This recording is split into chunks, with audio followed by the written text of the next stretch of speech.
दुनिया में ईरान और इजराइल के बीच बढ़ता युद्ध अब 4 बड़े देशों तक असर डालने लगा है। जी हाँ, अब ये महायुद्ध मिडिल ईस्ट तक सीमित नहीं रहा, क्योंकि अब इसका असर दक्षिण एशियाई के देशों पर भी दिखने लगा है। फिलहाल इजराइल के सर पर अमेरिका का हाथ होना अपने आप में ही कई सवाल खड़े करता है। हालांकि ये तो सभी जानते हैं कि अमेरिका सीधे तौर पर इजराइल का साथ इसलिए दे रहा है ताकि ईरान को परमाणु हथियार बनाने से रोका जा सके और हमास और हिजबुल्लाह जैसे समूह को कमजोर किया जा सके। लेकिन अब सवाल यह है कि क्या ये जंग सच में सिर्फ ईरान और इजराइल के बीच है या फिर कोई शक्तिशाली देश जलती आंच में अपने हाथ सेक रहा है। ऐसे में अगर आप जानना चाहते हैं कि मिडिल ईस्ट में चल रही इस वॉर ने कौन से 4 देशों की कमर तोड़ दी है, तो बने रहें हमारे साथ इस वीडियो के एंड तक।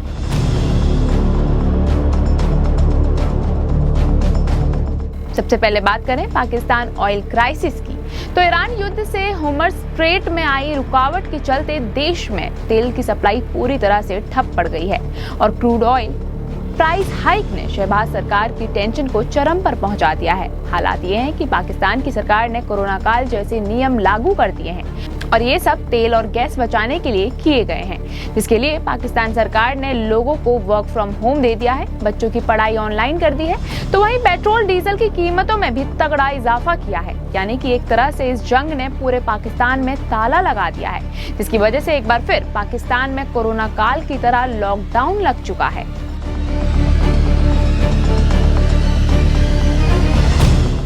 नवभारत टाइम्स की रिपोर्ट के मुताबिक आपको बता दें कि बांग्लादेश अपने ऊर्जा जरूरतों के लिए 95% आयात पर निर्भर है, इसलिए ईरान युद्ध का सीधा असर वहां दिख रहा है, जिसके चलते अब बांग्लादेश सरकार ने पेट्रोल डीजल की बिक्री को कंट्रोल करने के लिए कड़े कदम उठाते हुए राशनिंग सिस्टम लागू कर दिया है और इसमें तय मात्रा के मुताबिक ही फ्यूल दिया जाएगा। हालांकि इसके बावजूद बांग्लादेश में तेल को लेकर हाहाकार मचा हुआ है, जहां अब खबरें हैं कि भारत जो है वो बांग्लादेश की मदद के लिए सामने आया है और करीब 5000 टन तेल अपनी ओर से देश को भेज रहा है।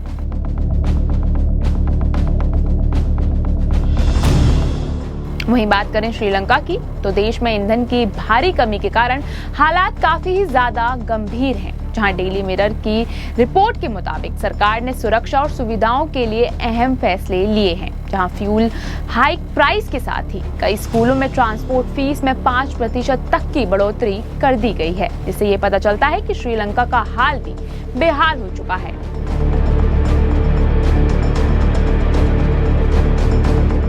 अब बात करें भारत की, तो आपको बता दें कि मिडिल ईस्ट की तनावपूर्ण स्थिति के बीच भारत सरकार ने दावा किया है कि देश के पास तेल का सफिशिएंट स्टॉक है। फिर भी कुछ जगहों पर एलपीजी की कमी दिखने लगी है, कीमतें पहले ही बढ़ चुकी हैं। राहत की बात यह है कि अब एलपीजी बुकिंग की लिमिट 21 दिन से बढ़ाकर 25 दिन तक की कर दी गई है। इसके साथ ही सरकार ने एलपीजी प्रोडक्शन बढ़ाने और इसे घरेलू और दूसरे जरूरी क्षेत्रों में पहले आपूर्ति सुनिश्चित करने के आदेश दिए हैं। ऐसे में इन 4 देशों के हालात देखते हुए एक बड़ा सवाल सामने आता है और वो ये कि क्या अमेरिका का इजराइल को सपोर्ट सिर्फ ईरान को रोकने तक के लिए ही सीमित है या इसके पीछे कोई बड़ी रणनीति और नई वैश्विक चाल छिपी हुई है। आपको क्या लगता है इस बारे में, यह हमें कमेंट करके जरूर बताएं। ऐसी ही और भी तमाम खबरों से जुड़े रहने के लिए फॉलो और सब्सक्राइब करें इंसाफीड न्यूज को।